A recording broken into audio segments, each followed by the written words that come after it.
Waktu sujud perempuan adakah sah solat jika tapak tangan tutup dengan telekung? Tak terkena sejadah. Dengar baik-baik muslimat.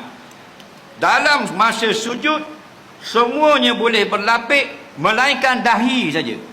Faham? Dahi tak boleh berlapik.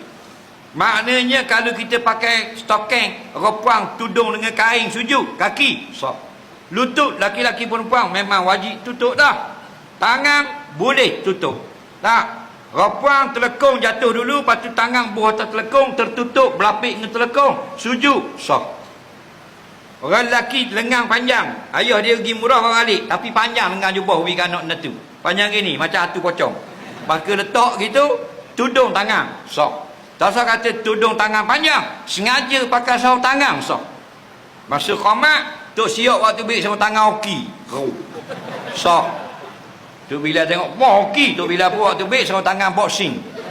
Gitu. Hukumnya sah tapi nakal. Nak khabar sah. Faham lagi?